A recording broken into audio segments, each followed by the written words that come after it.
Final. Come, championship bound, baby! Woo! Big up, baby! Woo! We here, man. It got a little crazy out there, but we made it through. We're gonna keep stacking the day, so see you in the championship. Let's go! Chippy, the last time these two teams faced off too, Sophie Cunningham suffered her ankle injury in that game, but in addition to that, she actually had part of her front tooth knocked out. She made contact with Jacy Sheldon as Caitlin Clark knocks down the triple. But what people don't talk about enough is how hard you have to work to be able to be that good. All the hours that she's spent perfecting her craft. Retreating, firing, and hitting. So she can do that. On Indiana arguing the call. I mean, step back, you're late. She almost looks you in the eye. The opening tip. Talk about the physicality for a second. Two players on the Indiana Fever got injured last night by the same player on the Connecticut Sun, and that was Jacy Sheldon. And I tweeted about it. She was playing so reckless. I'm fine with players playing aggressive, but there is a thin line between playing aggressive and playing reckless. When you dive for a ball, you don't land on somebody's leg. She landed on top of Sydney Colson's leg, and her leg got stuck and literally twisted around. Both injuries, both Sydney Colson and Sophie Cunningham, were contact. Sophie Cunningham went down first with what looked like a deliberate hit. They were non-contact. They weren't ACLs, they weren't Achilles, they were contact injuries caused by the same player. And this kind of physicality that the WNBA they brag about. They say it's always been a physical league. That's just the heart of the It's not good basketball. And we've seen so many injuries. Paige Becker's out with a concussion. Rakia Jackson was out with a concussion. All of these injuries are contact plays. We've seen Caitlin Clark last year get chucked to the ground. We saw Angel Reese get clothesline chucked to the ground. The players continue to do it because the refs are allowing them. Why wouldn't you keep doing it if you're a She would. Mortal enemy. Her mortal enemy took out a player. Jacy Sheldon. Caitlin Clark's mortal enemy. Jacy Sheldon. The referees that Mayday seemed to let everything slide like they were watching a completely different game than everyone else. Hard fouls went uncalled, and dangerous plays got ignored. Clark had to watch her teammates get hurt while Sheldon walked away without so much as a warning from the officials. The frustration was building with every possession. The Fever fought hard but lost that game 85-83. But more importantly, they lost two and were hurt, and their absence would be felt in the games that followed. This is a reckless play. This is reckless. It is dangerous. And this angle makes it look even worse. It is dangerous.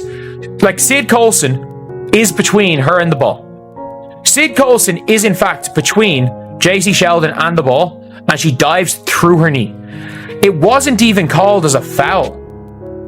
It wasn't even called as a... You could see it in Clark's eyes after that loss.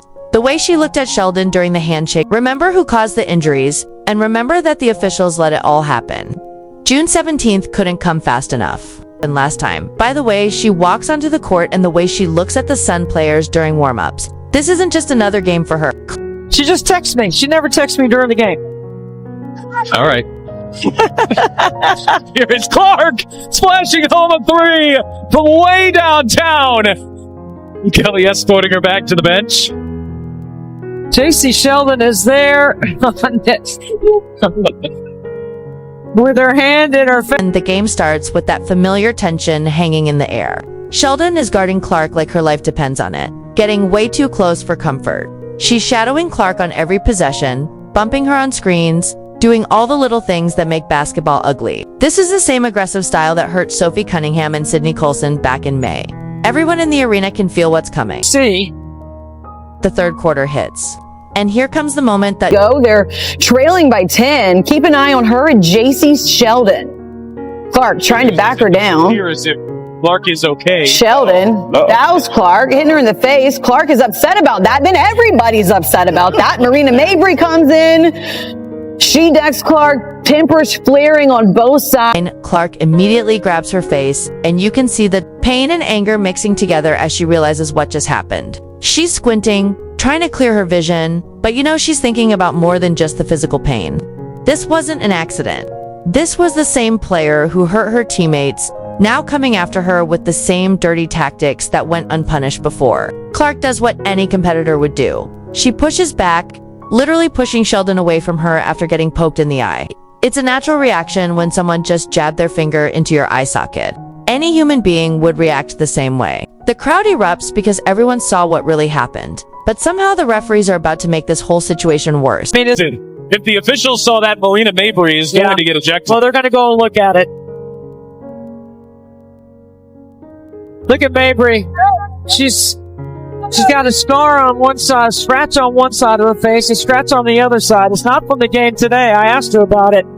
She's always in the mix. There's a lot of contact here.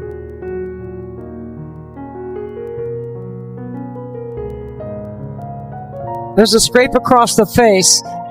That's what Clark didn't.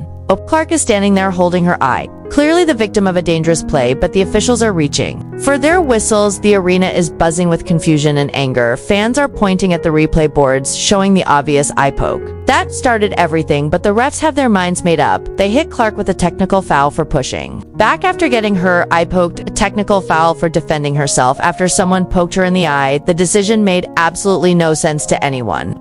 Watching Clark just scored 32 points in her first game back from injury, and now she's getting penalized for reacting to getting eye poked by the same player who hurt her teammates. The technical foul call sends the wrong message to everyone watching it, tells players that they can go after Clark with dangerous plays, and if she reacts, she'll be the one getting punished. But this eye poke was just the beginning. Marina Mabrey was watching all of this unfold, and she was about to take things to a whole different level. Another look as we try to figure out what exactly went down. So you see her get hit in the face. Jacy Sheldon Marina trying to have her teammates back, pushes her down. You see a little bit of drama all the way around. Tina, Charles, Clark, and Mabrey, they received technical fouls. Sheldon received a flagrant. Right after Clark gets that bogus technical foul, Marina decides to take matters into her own hands in the worst way possible. Clark is still dealing with her eye injury when Mabrey comes over and does something that shocks everyone in the arena. That's what Clark didn't like. And then Mabrey came in with the bump. And Mabrey's day is almost assuredly going to be done